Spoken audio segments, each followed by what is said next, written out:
This is flight 703, 10 miles north.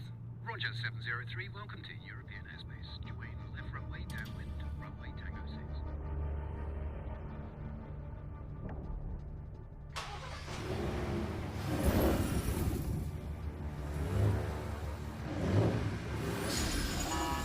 What's going on? The doors are opening.